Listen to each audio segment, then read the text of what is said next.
Welcome, everybody. My name is Jacqueline Guzman. Today, I'm going to be showing you how to unpack a TEK. For this professional development, I am going to be presenting how to unpack first grade TEKs. Okay, before we get started, let's go over our norms. So basically, the first thing that we need to go over is to verbally state our objective, actively listen and participate, and voice our concerns or thoughts as the development session goes on. And finally, we have to think and reflect during our learning. Okay. So before we go over our agenda, I do want to talk to you a little bit about myself before I get started. So once again, my name is Jacqueline Guzman. I am a graduate student and principal candidate at the University of Texas, Rio Grande Valley. This is my fifth and final module, so I'm pretty excited. Yeah, this was a great learning experience for me, and I am just looking forward to passing it on. So I hope this training really helps you all and just helps you in general in your classroom and your planning for both your whole group instruction and small group instruction. So let's go over our agenda. So basically first, as we stated in our norms, let's go ahead and verbally state our learning objective. So this states, we will learn how to use the TEKs to provide a differentiated instruction in the classroom. So a couple of things to keep in mind. When we are unpacking the standards, we need to think to ourselves, what do we already know about the TEKs? Okay, well, we know that it is the recommended curriculum from the state of Texas. It is what the students in Texas are expected to learn by the end of each academic school year. And then we also have to keep in mind, well, how does this matter? Like, why do I have to stick to this set of standards, right? Well, this is definitely our reason to care about the TEKs, right? Because we need to know what we're supposed to be teaching. We can't go into a classroom and then one day decide to teach about, I don't know, math and addition facts, and the next day decide to teach division. There is definitely a set of standards, and how those standards flow is very, very important.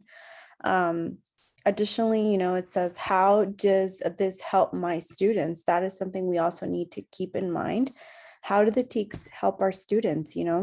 Well, by providing prescribed learning to each individual student. And we will talk more about how that happens in a bit. So before we get started, let's go ahead and think to ourselves, how do you use the TEKs in your everyday lessons? What does that look like? For me, for example, in my classroom, before I went through this training, actually, I was like, oh, okay. When I was doing my lesson plans, filling in the TEK portion was like, oh my gosh, I did not know. I was just completely confused about them. I wasn't understanding the strands, the substrands, everything was just very confusing to me. So basically, honestly, I would just go ahead and skim through it, use the finder tool in my computer and find clue words as to what I was targeting. If I was targeting CVC words, you use the finder CVC words and it gives you the strand and substrand. Insert it in your lesson plan, call it a day. That's, you're letting your superior know, hey, I'm targeting this standard that the state essentially wants me to teach the students, right? But that was the extent of it. Then we have this question, do you think your current TE is aligned perfectly with the state standards? Sometimes we look at our current curriculum and we think to ourselves, how is this even aligned with what the state is going to be testing my students at the end of the year? So that's very, very important that we know that if our curriculum is being aligned to what the students are expected to learn and what they're going to be essentially tested on at the end of the year. So in this training, we are going to be looking at the English language arts and reading standards for first grade. So if you do not have these at hand, you can just go ahead and visit https://tea.texas.gov. And the link is right here. I'm going to go ahead and also pin it on the comments.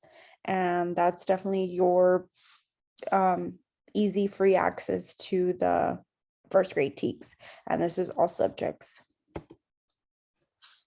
So basically, when we talk about unpacking the TEKs, we talk about breaking them down, okay? Breaking each standard down to,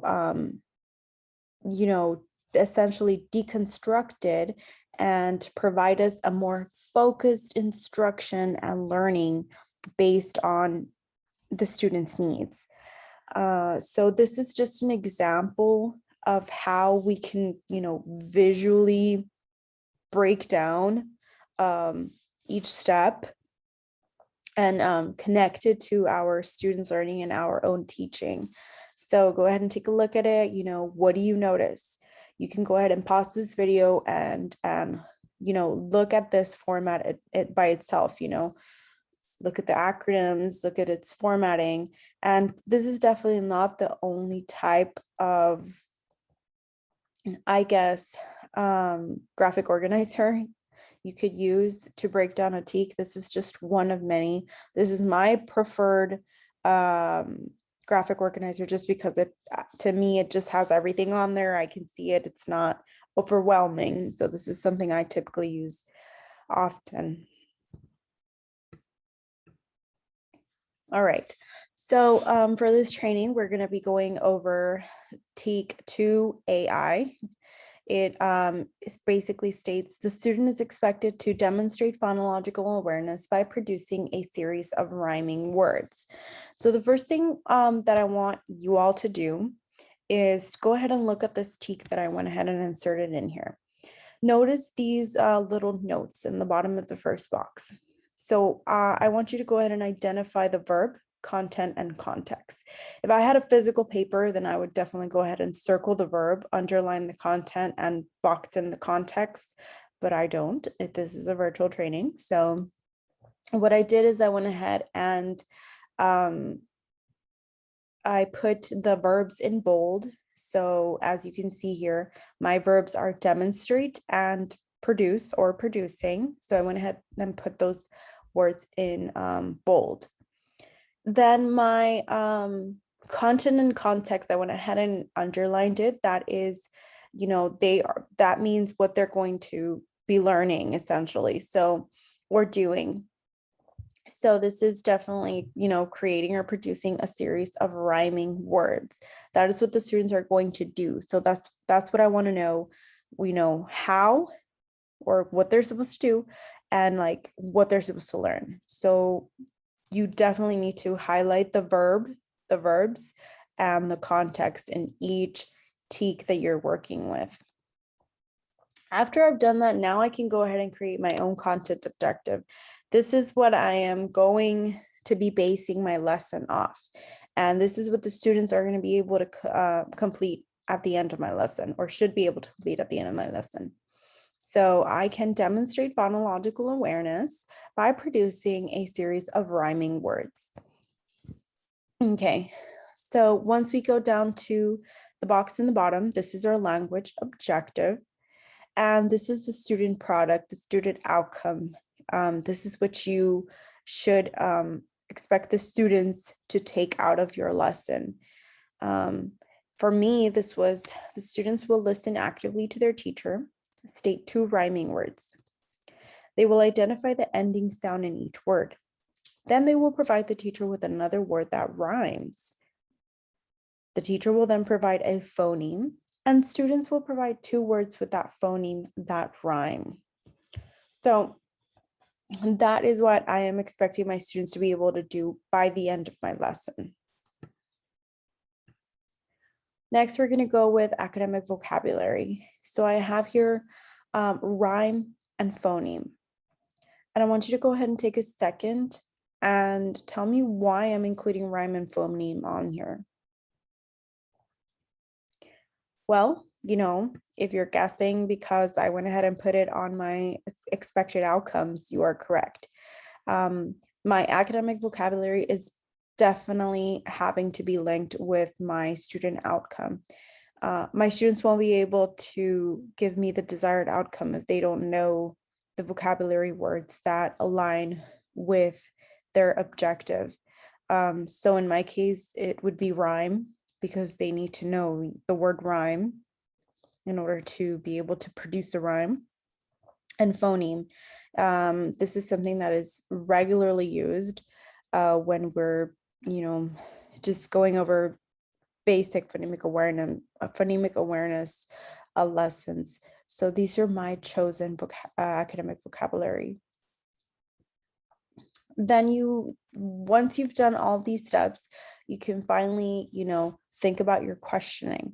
Okay, well, we have it in this formatting broken down into 3 tiers or 3 levels of rigor. So we begin with DOK 1, basic rigor. What is a rhyme?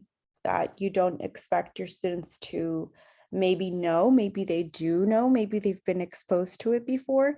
This is just level 1 questioning. Then you move on to level 2, do boy and toy rhyme, and level 3, DOK 3.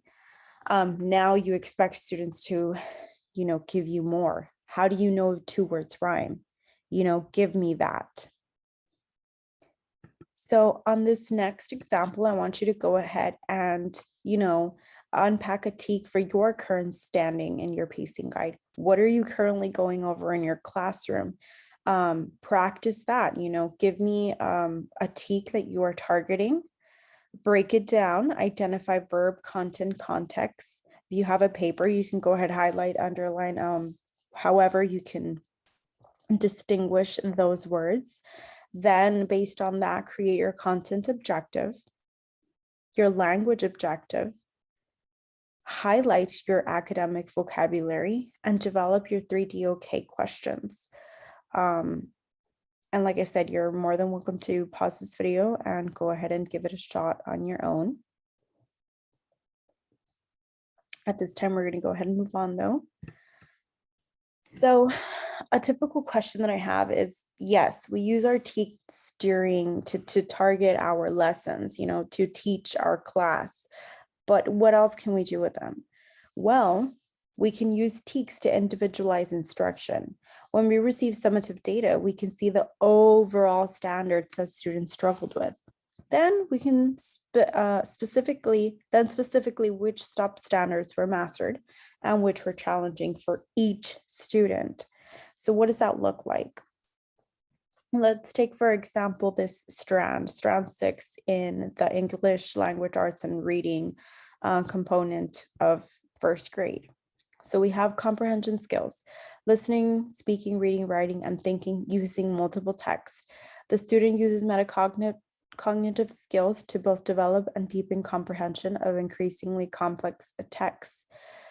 The student is expected to do all of this, right? So once we get our summative data, let's say we have Johnny Smith, okay? Johnny,